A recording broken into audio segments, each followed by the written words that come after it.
here we are with our man-to-man in the man cave. Come on. Man-to-man cave, should we call it? Yeah, there you go. MTM cave. MTMC.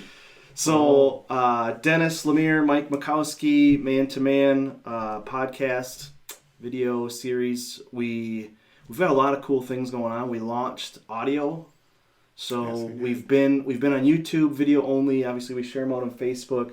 But this last week, we launched the audio version, so it should be live on all of the major podcast applications. I know it's on Apple because I found it there.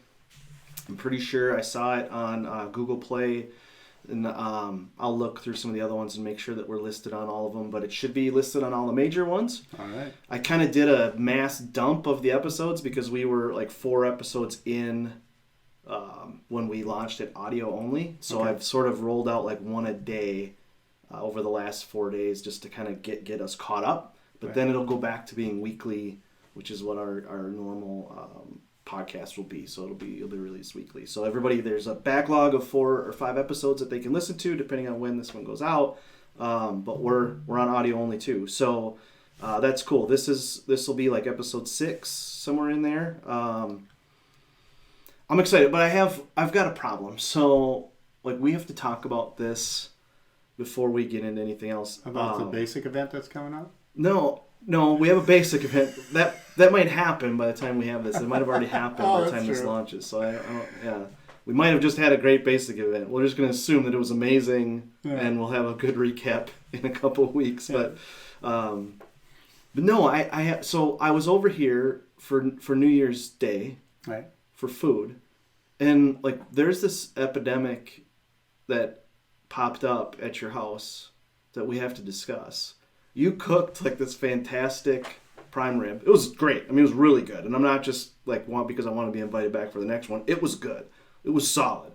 But you go to serve this thing, and this is a dino bone prime rib that you're cooking full. Right. Not sliced up and grilled like I've seen sometimes. Like, this is a legit prime rib. Yeah. And you cook this thing, and you're like, okay, who's ready to eat? And all these people are like, I'd like mine burnt, basically. Like, I want it well done. Yeah. What? Who are your friends and why is my first question here. Like, who are you associating with? Great. I'm ashamed. Great people. Wonderful. Love them to the max. They're the best people ever. I was surprised I've never had anybody, when it comes to prime rib. Prime rib is supposed to be underdone. Yes, I've never had anybody say that. So I had to find the pieces that were well done, and they still loved it and enjoyed it. But yeah, so now I know them. You know what? Like, to overcook food? Like, what do you learn from that? I know that when we have those friends of ours over again, that we'll probably do soup. You were like, here's a prime rib. And they were like, could I have meatloaf? You were like, what? That was, you overcook a prime rib, it's meatloaf. It's roast beef, basically.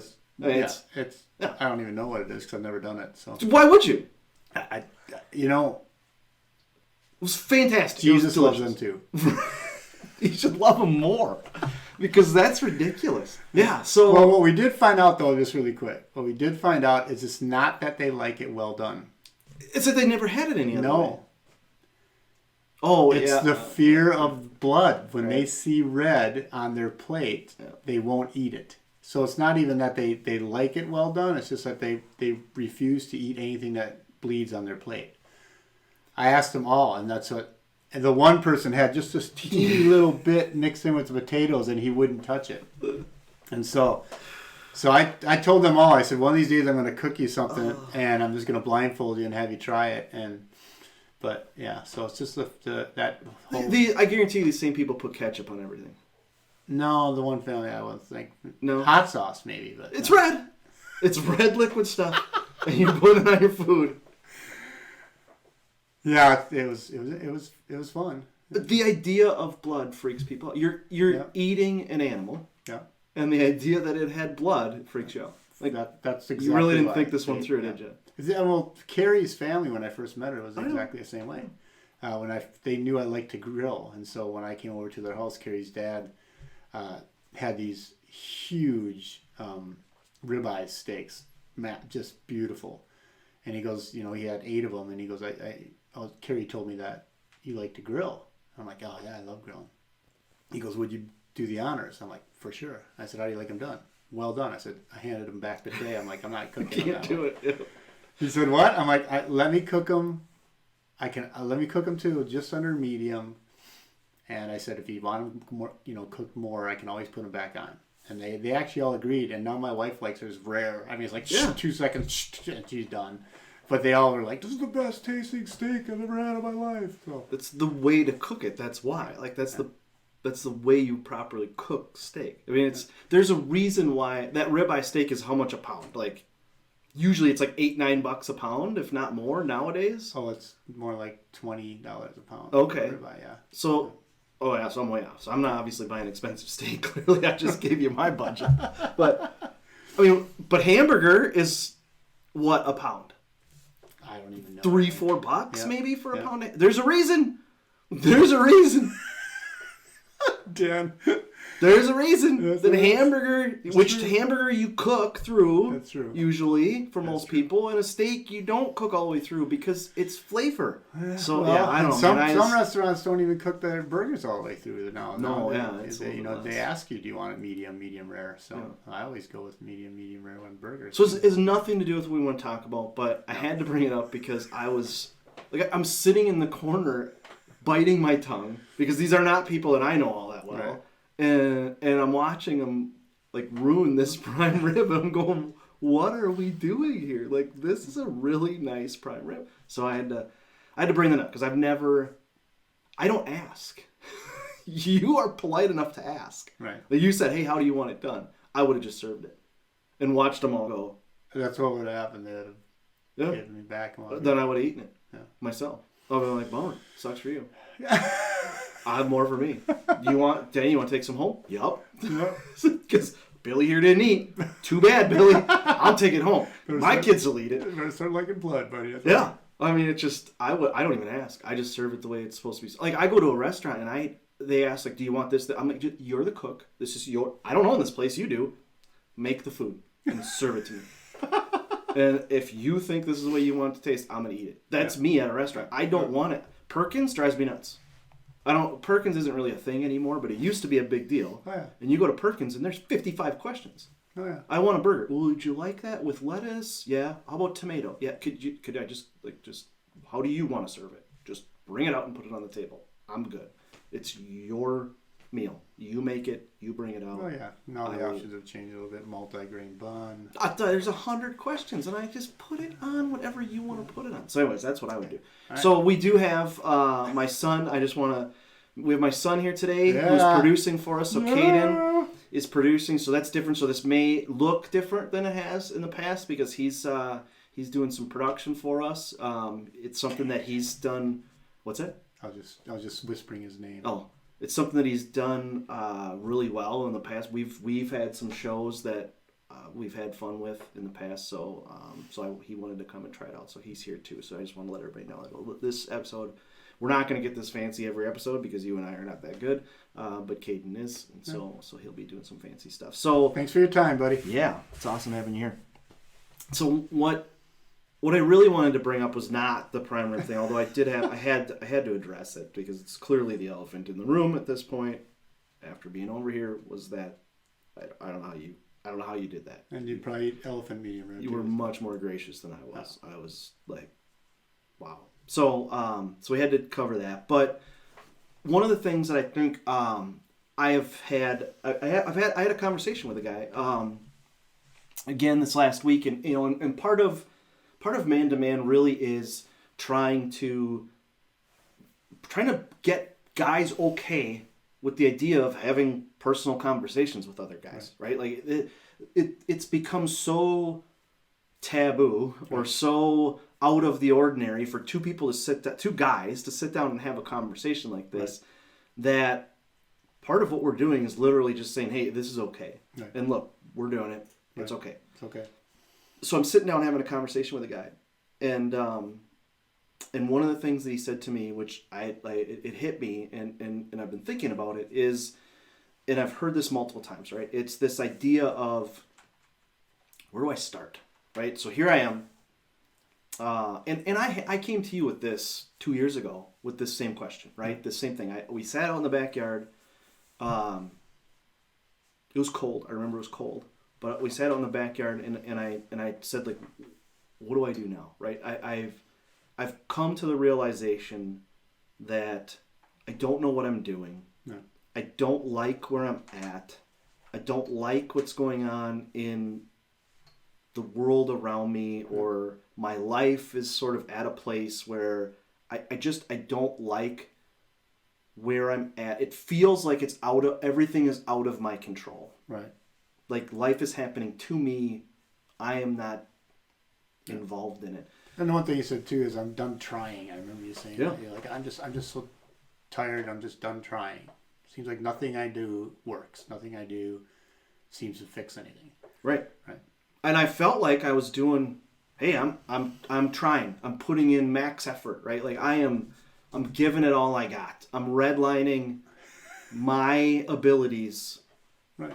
And again, as I was talking to this guy the other day, I heard the same things from him. I heard him say those exact same things, right?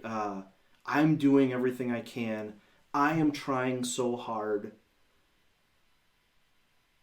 And at the same time, just nothing is working. Right. It's just, it's not producing a result. So we've unpacked a little bit about like, what do you do when nothing's working? But the real question that I wanted to kind of pose in this episode is, like, where do you start? Yeah. At some point, you have to have a place to start. So if you're a guy and you're in that position where you're thinking, hey, I really feel like I'm giving it everything I have. I feel like I am trying as hard as I can possibly try. Yeah. And it's just not working. Yeah. Things are not working. I'm good for a little while and then I'm terrible. I'm terrible for a little while and then I'm good. Like, where do you start?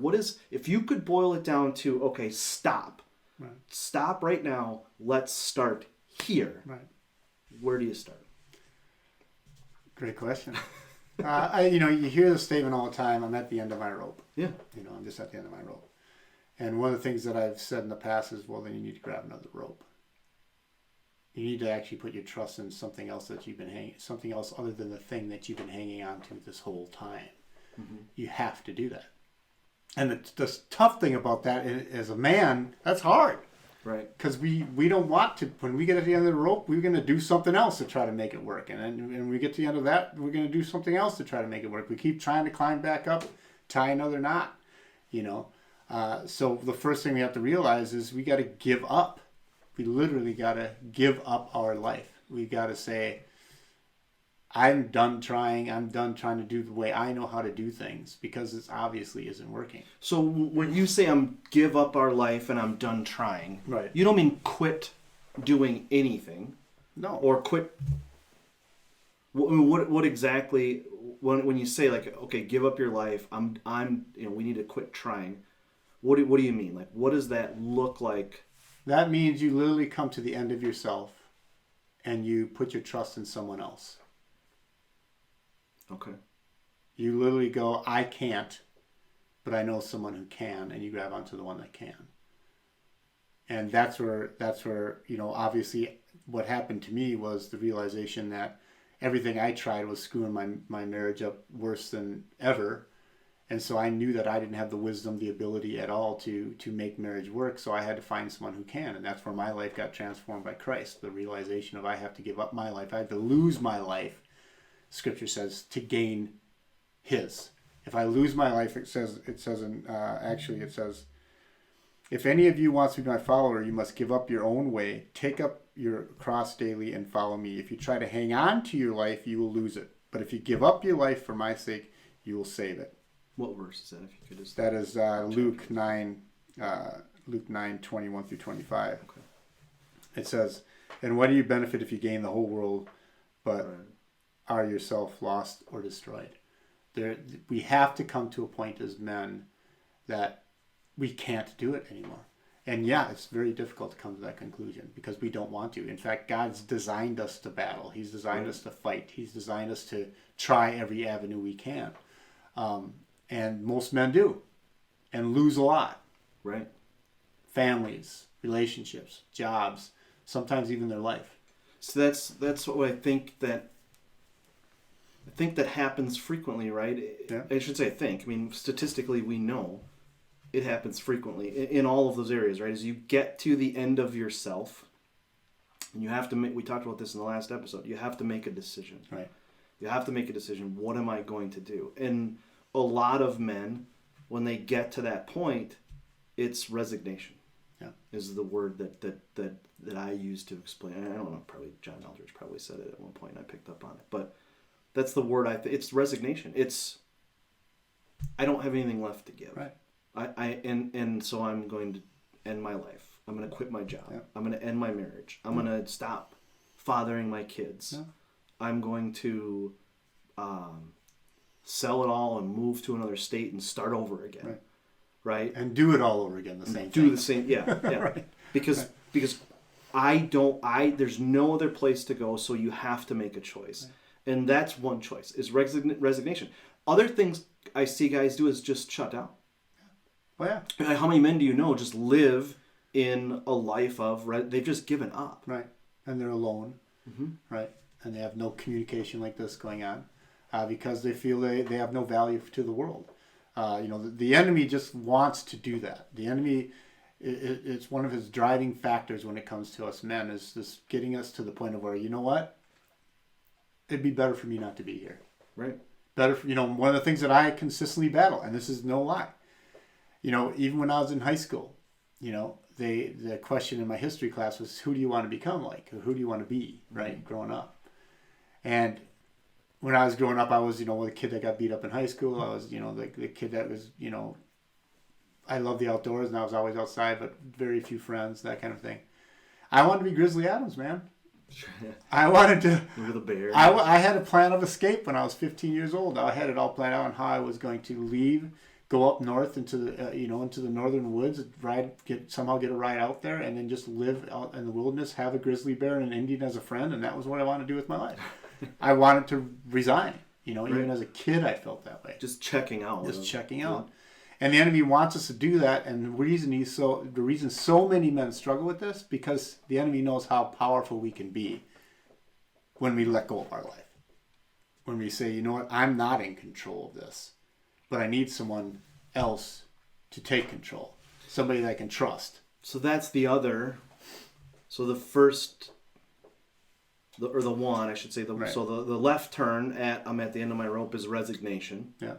The right turn, or the other branch to this path, right, is giving up control. Is basically, and not just giving up. Again, I feel like that's important to designate there. We're not talking about giving up, because that's resignation. Right. It's giving up control. Right.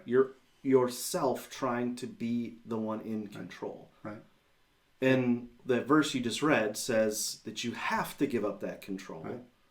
If you don't, you'll lose your life. You lose your life. You could gain the world. You can gain everything that's going to physically maybe satisfy you to a point. Mm-hmm. Right. Yeah. You'll lose your life. You'll gradually continue to lose it. It'll get worse and worse and worse. And like I say, there's so many men now contemplating suicide. Why? Because once again, the enemy would rather take us out, right, than have to battle with us. He'd rather us just take us out, and that's why you got to lose control. You have to admit. That's the second thing. You have to let control. You have to admit that you can't do anything. You can't do anything that's going to make this thing work. You have to admit that, okay, I don't have the wisdom and knowledge to successfully live in the way that I was designed to live as a man. And that's another tough thing, to admit I'm wrong. We don't ever want to admit we're wrong, or admit I can't do anything. Or admit that you have to be, again, so here I was sitting outside on your back porch. I'm 45 years old, 40, at that time, 45, 44. Right. And, I've lived a lot of life. I've been through a lot. I'm fairly successful in a job. I have 2 sons. I've been through a lot of life. I'm not young. Right. And I have to admit that, hey, I don't have an answer for any of these things. Like I am not in a place where I can say, I'm going to pick myself up by the bootstraps because I don't own any boots. I don't have boots on at this point. Right. Like I don't have that, Right. and so to do that would be completely foolish for one. But it also meant that I had to start over, Right. and I literally started over in everything. I just said screw it. If I don't know what I'm doing in any, I'm gonna start with nothing, and I'm gonna start rebuilding from the ground up, Right. learning how to do things in the way that I should have before, Right. but correctly, in a healthy manner. Right. And some things, let's be honest, some things it's okay. Once I started to examine, I'm like, okay, I'm okay here. Right. You know, I'm pretty okay here, so I can bring back in some things that I was doing before because there was not a whole lot of tearing down that needed to be done in these areas. But other areas, it's literally been like I just need to do. I need to do this completely different than I was before. 100% differently. And some areas are pretty easy. Physically working out, right? Like I wasn't working out, so it was pretty easy. Start doing something, right? Like anything, just do something. Right. And now I enjoy it. Right. Now, when I miss a workout day, I'm bummed because I enjoy doing it. And I talk to other people about working out. Not just am I doing it, but I'm having conversations with guys about working. Like, what's the best way? What kind of weights do you use? Right. Like what's set? And and I'm thinking to myself, why? Like 2.5 years ago, I didn't work out at all. Yeah. Now I'm having conversations about guys about how best to do that. Yeah. Yeah. And so what that brings me to is, it's so funny. One thing I want to say quickly when it comes to control, really quick, is the fact of that when we will actually get to a point of where, we try to take so many things under control that we'll begin to try to control others. Right. You know what I mean? Why? Because, well, if I can control this person, then that person won't do anything that's going to be out of control to me. And so we begin to control others. And so that's where, like I say, that's where it begins to span out to, and then you end up controlling others to the point of losing others, right? And then you end up back in the same spot, and that's why guys, especially men, that are going through relationship after relationship, is because they step in and try to control the next relationship, so it doesn't turn out like the first one, right. But then it's going to be the first one because that woman is the exact same person that they, whatever. But what's interesting, if we try to do life without directions, we have some directions. Mm-hmm. We have some directions from our parents, from self-help books, from all those kind of things. We have some directions, but I always love the statement from the TV show Home Improvement, right? I don't know if anybody's ever watched that before, but he said directions. It's old school at this point. Yeah, but, yeah. Directions are just the manufacturer's opinion on how to make it, how to fix it, or how to put it together, right? And if you ever watch a show, if you're out there and you've never watched it, you can find them on TV, I'm pretty sure, but basically every time he removes himself from the directions and tries to do it himself, something horrible happens in the end. The end result is not good. And that's exactly what we do. I mean, that is a man's life in a nutshell, is this whole, okay, well, that's maybe how you say, even we'll do it when they have a relationship with God. Yeah, God, you may say that's how to do it, but I know better. I'm a man. So I step back into control again, and next thing I know, I've got a lawnmower that blades are flying off in one episode where the blades flew off and went through the house, type thing. And so, doing life without direction, and direction that from the person that knows us the best, we talked about that last podcast, and still loves us the most, that's the direction that I had to realize I needed. Because the directions that I had prior to that point were not good. and I think that's another hard part, is there's so many directions. Oh, yeah. There's so out there right now. Oh my gosh. I mean, it's literally it's a massive industry. Oh yeah. Right? I mean, just go on to again, we just talked about how Man to Man is now on podcast apps, right? Right. You go on there, and in the self-help or personal improvement sections or things like that, it's thousands and thousands and thousands of things that you can look through, all with different opinions. Yep, that are all right according to them. Yes. Like, I've figured this out, and here's how you do this. Yep. But then the next one has figured it out, and here's how you do it, and it's different. Right. Right. And most of them, it's you have some sort of syndrome or problem, or it's pretty obvious if you look in the chemical infrastructure of your brain. Right. Yeah, then this is what's going on. But then the next person comes in and they're saying, well, if you look at the chemical disbalance in your brain, then this is what's going on. And it's, well, who do you believe? Right. How do you sort through? Right. And as a guy, again, we're doing it. We're saying, hey, here's what we found, right? Right. Here's what we found works. Right. How? So you're at that point that you're like, hey, this is not. I can't do this. I'm at the end of my rope. Right. So you say, okay, I'm going to give up control, and I'm going to seek help. Right. I'm going to admit that I'm going to admit I can't do it. Admit that I can't do it so myself. I need to put in somebody that can. Right. Right. And most I'm gonna guarantee you, most guys will go to Google and put in, I suck as a man. How to not suck as a man, or how to be a better father, or how to be a better husband. Right. I guarantee you that if you look up those search words, right. and I'll venture to say in the last 2 years that is skyrocketed. Yeah. And I maybe should have looked this up, and maybe I will another time. But I guarantee you that those things have skyrocketed. Well, yeah. And all they do is and once again, some of them do help people. I mean, for sure. There's some nuggets and things that you can get out of self-help books and stuff like that if you do and apply in your life, it does help. Usually it's for a little while. And why does it not last? It doesn't last because it's a human point of view. It's definitely, it comes from somebody, another human that has done something that supposedly has helped his life. And so when you come from that perspective, like I say, it may help, but it's only going to be for a little while. And that's why, to be truthfully honest with you, that's why the need for Christ in your life is so important. You've got to get a spiritually set mind, something that's outside of the human thinking, because that's the only thing that's been around for thousands of years that so many people have put their trust in, and it's helped consistently, and it never changes. It just doesn't change. You're not going to find 6 different opinions of something in the Bible. Right. You're not going to find it. You're going to find one opinion, and that opinion is going to be there for the rest of the Bible's life and history of your life.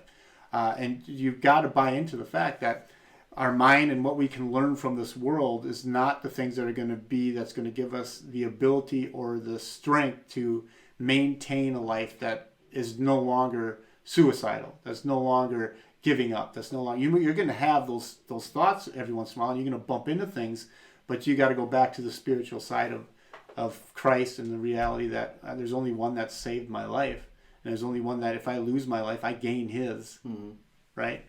And so one of the things I always tell people, listen, I don't have all the answers, but I do know the one that does. Right? Yeah, we discussed that sort of. Yeah, and so, that reality of at the end of Mike Mikowski is the beginning of Christ in my life in a lot of ways.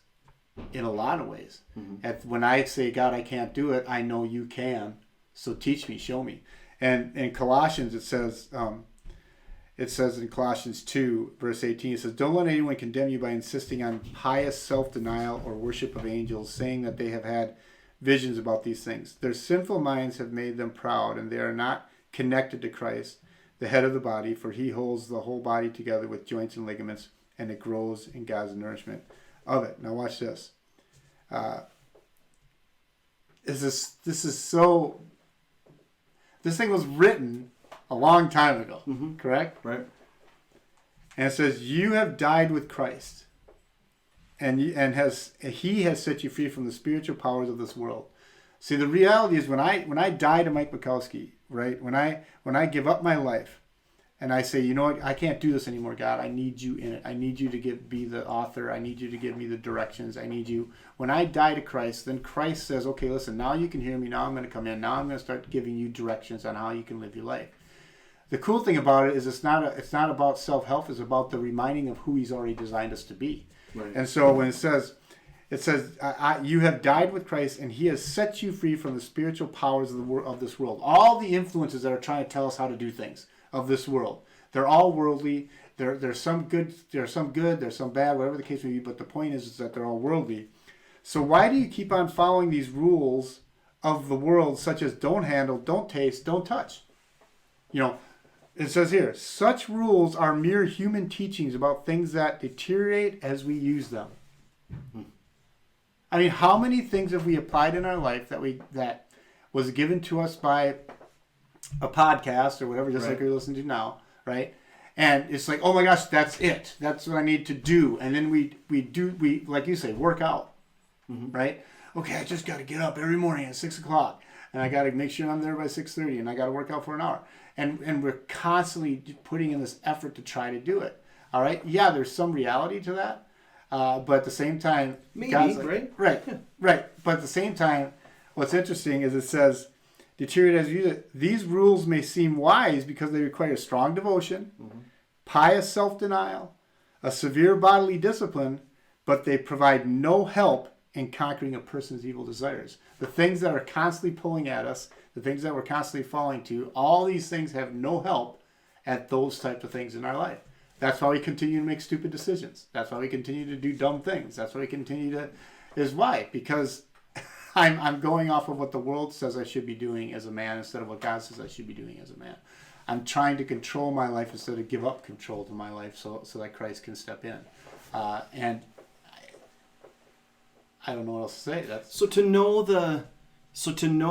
it feels to me like to know what part of, because a lot of those things that you said, there are some very good things that we can learn and Yep. principles that we can apply, right? Yep. So to know which ones of those make sense, you really have to have that, what we've been talking about for the last couple of podcast episodes, I mean, for the last 3 or 4, Right.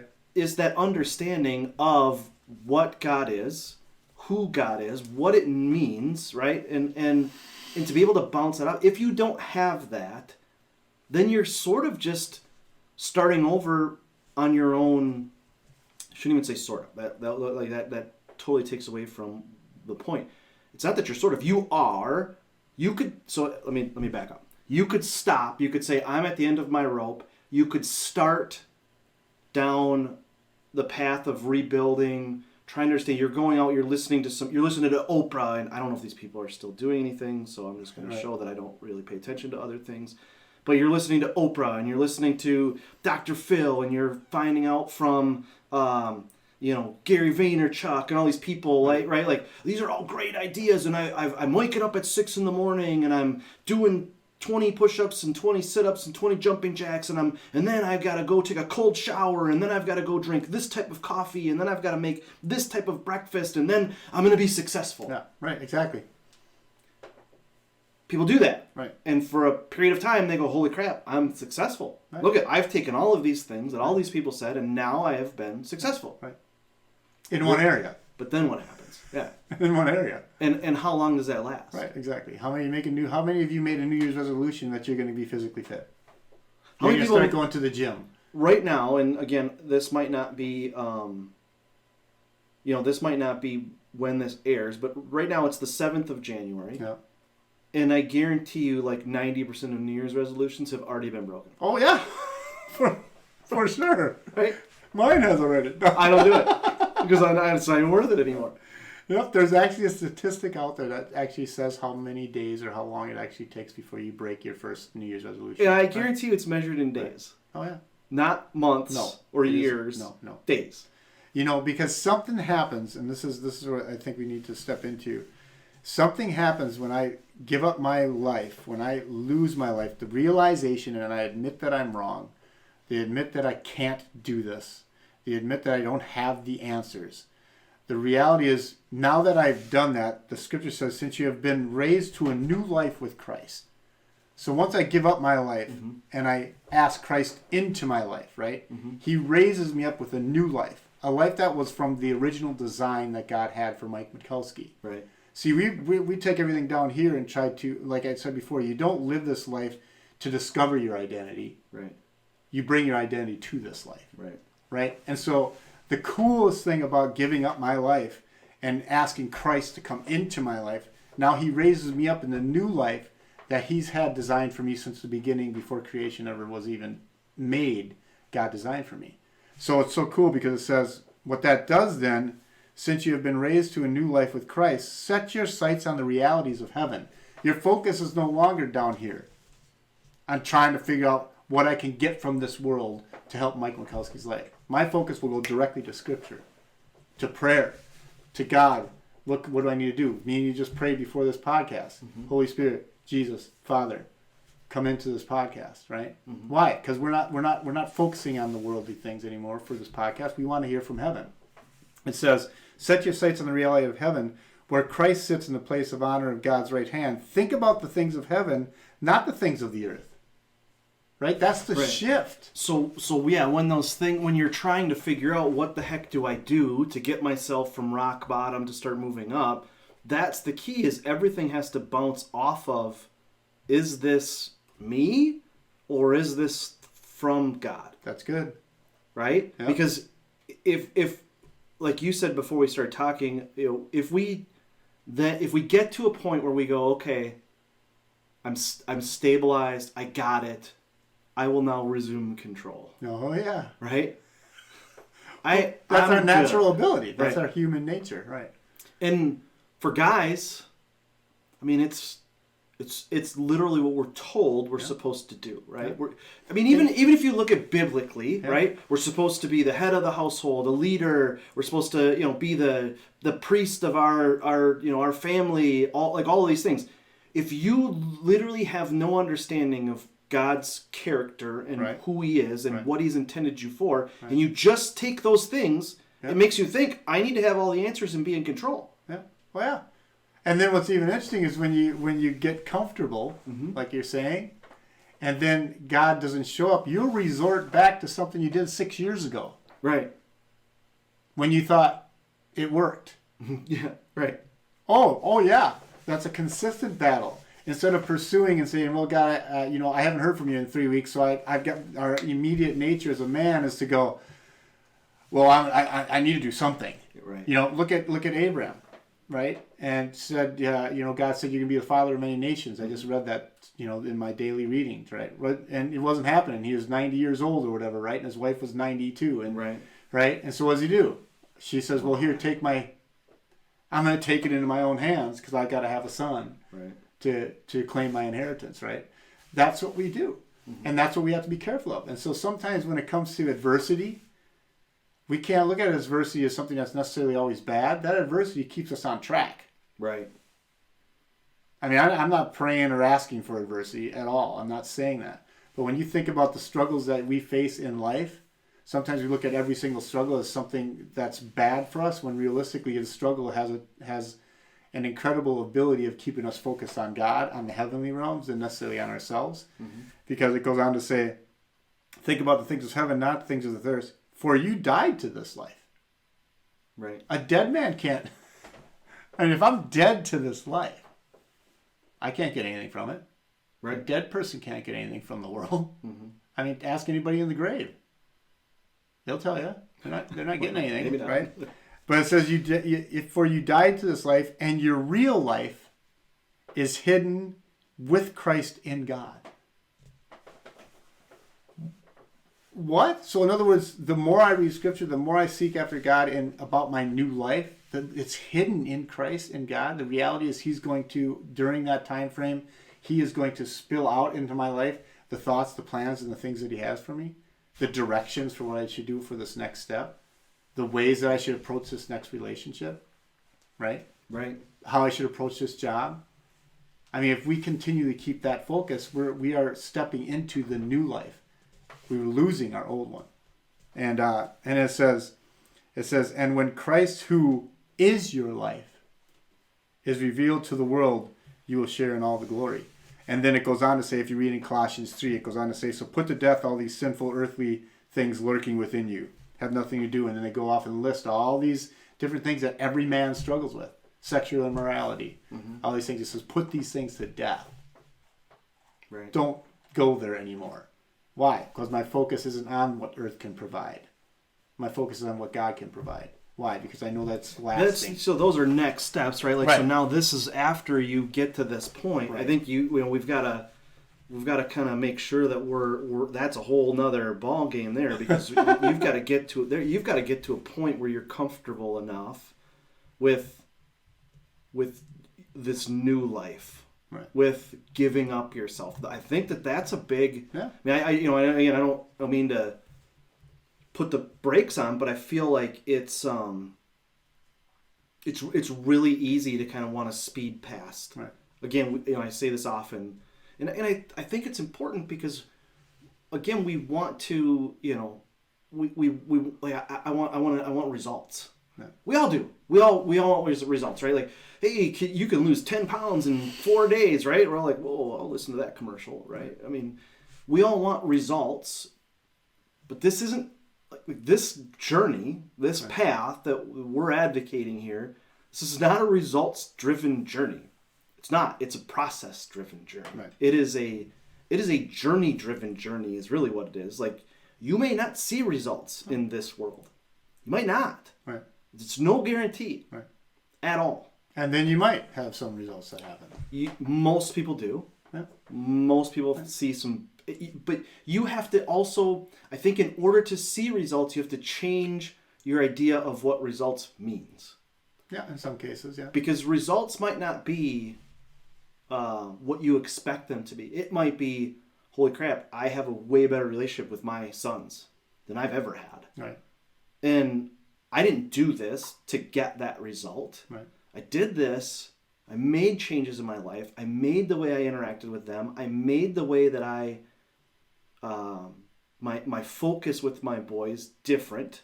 Where did you because get that from? That was what God was telling me to do. Exactly. Not because I wanted to end up with. It wasn't like, okay, I want a better relationship with my boys. What are 5 things that I can do to do that? Right. Nope. It was, I am going to do what God is telling me to do. Slow down. Build margin.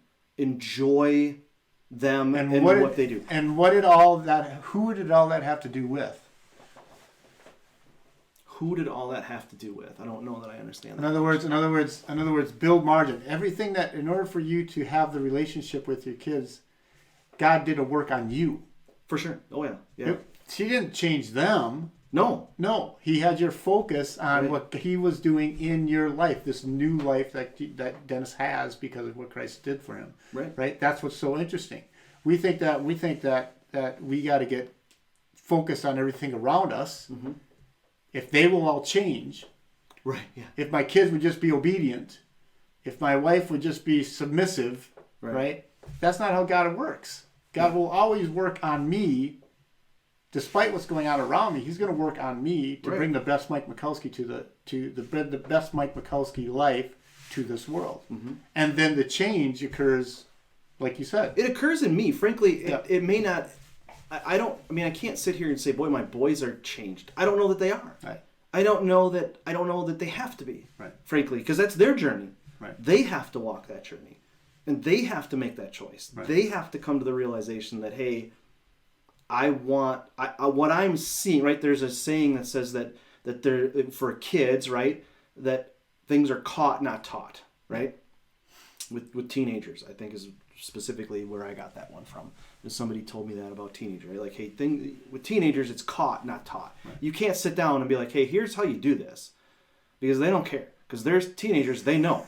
They already know how to do it. They're born with this. As soon as they turn 13, we turn teenagers. Yeah, we become idiots, and they become the most important person or the most intelligent person in the world, right? So, and we all did it. Every single one of us did. I remember doing it to my parents, 100%. And so, and I'm not just saying that because he's sitting over here so he can hear me. I'm saying this because this is what I was. In searching through how in the heck do I parent teenagers, because this is the first time I've had teenagers, and so I had to figure this out, right? I can't teach them. They have to see it in me. Right. And so if I'm calm, I mean, you make fun of me all the time. When we drove to the retreat in Danbury, you're like, hey, we going to get there sometime today? Like, well, you're a slow driver. Could you speed it up? Right. Because I have a 16-year-old son. And so if I'm driving 75 miles an hour in a 55, guess who else is? My son. So I don't. 75. I don't want him driving that. So I don't.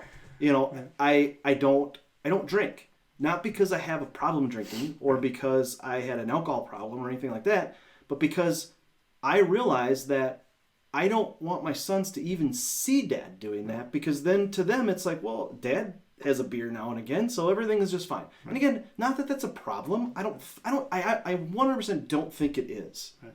But for me, it was something Dennis's life. For me and my kids, right.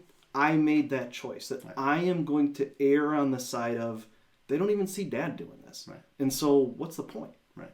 He still has a good time. He still has fun. He still goes out and does things, and he doesn't have to drink. So we can too. We know it's possible because we've seen our dad do it.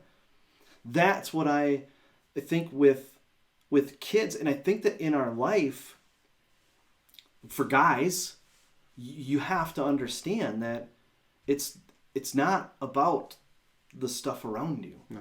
It's not about, boy, if I just get my job right, I get a better boss, I get rid of this woman and get a good one that fits better with me, right? Like some sort of friggin' myth out there that there's this perfect fit for you that's like, there's no unicorns riding in on leprechauns to save the day. Oh, right? there's a dating podcast coming up for you shortly. Yeah. So it's if we can just do all of those things, then suddenly I would be happy. Right. No, you'll be miserable just with different people around you.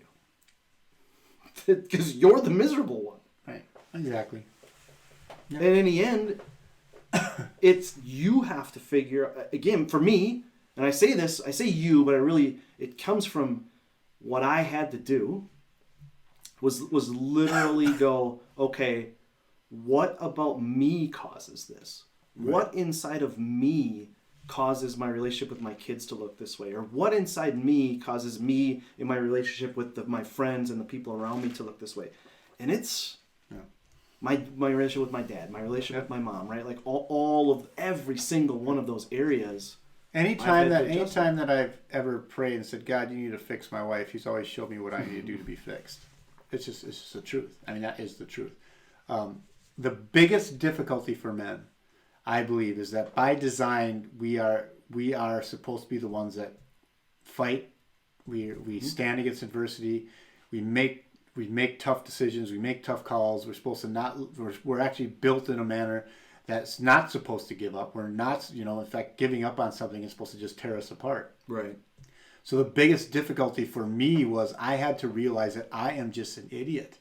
Mm-hmm. I don't know anything in certain areas of my life, no matter how much I study. Mm-hmm. Even to this day in the Bible, and the scriptures I do know, and the Bible passages that I've memorized, and the consistent reading of the Bible I do, I'm still very, very far from learning everything that God has for me. For sure. So there's got to be a place where you realize that I don't care how strong or intelligent you are. I don't care if you're an intellectual. I don't care if you're whether you're introvert or extrovert or your Enneagram and whatever all that kind of stuff is trying to tell you who you are. Mm-hmm. The reality is I don't know. And I do know someone that does, and my focus, no matter what goes on around me, has got to be in him. Mm-hmm. Has got to trust the fact that at the right time, in the right moment, he's going to give me the wisdom I need that's going to bring it, and that, yes, will bring an outcome. That'll be by his hand instead of by mine. Because every time I've tried to produce an outcome by my hand, someone gets hurt. Right. I feel like the Bible has almost, I shouldn't say I feel like, reading the Bible, what I see is that it almost destroys those ideas purposefully. Oh, for sure. Like if you look, Jesus picked people who should not have been who he picked to follow him. Right. Jesus' disciples, if you were to go back now and all of them were to take the, personality test, should you follow Jesus or shouldn't you? Take these 15 questions and we'll tell you where you rate on the scale of following Jesus or not. They all would have rated no. Right. Don't. And yet, God was like, nah, I know that. Clearly, I created you. Right. But right. I know you best. Right. So follow me and let me show you how you can be the best person that you are. Right. That you already are. This is the thing to me that I think when you're a guy and you're at the end of your rope and you're thinking, I don't know what to do next, God does. He created you. He knows who you are. You can't say, but you don't understand. Right. Yes, he does. Yes, he does. And he understands because he became a human. He lived in human form. Christ is the visible image of the invisible God. He created you. Yes. He does understand because he made you that way. You. And so there's also things out there that say, well, he was God. Yeah. Well, yeah, he was also became flesh. Right. so so he can understand what pain and hurt and depression and anxiety and all those things in the human sense felt like. He became flesh, right. For us, right? And yeah, so yeah, that's stuff I get excited about a little right. bit. Yeah, but it is. The reality that God loved us so much that He decided to enter human history and be taken care of by a family. I mean, think about it.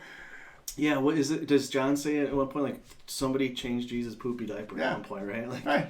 like God pooped his pants Pooped at his one pants. point, and somebody else had to change him and wipe him up and make sure everything was all clean for God. I mean, he allowed himself to experience those things in human form, which is crazy, by the way. Maybe a whole other discussion. Yeah. But so I think we can kind of wrap a little bit on this. On this idea. So again, I just want to circle back to, at the end of your rope, you don't know where the heck to go next. The idea, you have two choices in front of you. And I think both of them involve giving up in some way, funny enough. One of them is what I call resignation, which is like literally giving up. Saying like, I'm just done. Might be just checking out. Might be literally checking out. Like suicide, divorce, getting, leaving your kids, leaving your family. It might just be figuratively checking out. Like, hey, I'm not going to do any of those major things, but I'm not engaging in any of this anymore. I'm just going to check out.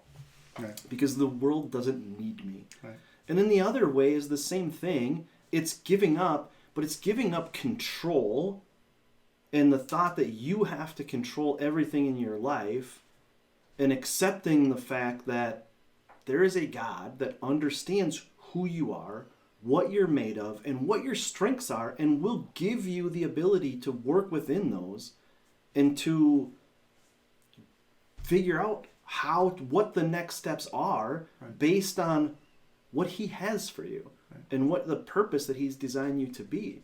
And those are really the two choices. Yeah. Like, just some people want to go like down the status quo. You will end up back at this point if you again and again over and and again and again, and until you make the decision to let go of your life, until you choose to give it up, you grab a different rope. Otherwise, you're just gonna it's just over and over and over again, and coming to the realization that I'm wrong in this. I don't have the answers, and even the ones I have, I don't know if they're right. Exactly. Mm-hmm. But I know the one that does have all the answers, right? And just I wrote something down. I have to read it because because obviously in the world today, suicide is skyrocketed, especially in men. And I just want to read it. I wrote down: the enemy of our souls, of your souls, wants you to believe that this life and others would be better without you. It doesn't matter how many mistakes you have made, bad decisions, things that you have done. There is your real life that can begin to take shape, and everything bad that has gone on, God can and will turn to good. And so the one thing I want to say to you out there is this: your past can either take you out of this life or be used to bring life to others. Every man that I know, every man that's made this decision to give up their life so that they can gain the life of Christ, they've asked Jesus to come into their heart, to be their Lord and Savior. Every single man that I know that has done that usually has a heart for other men that have the struggles they had that they overcame. Right. Every time. Right. What do you think I'm doing here?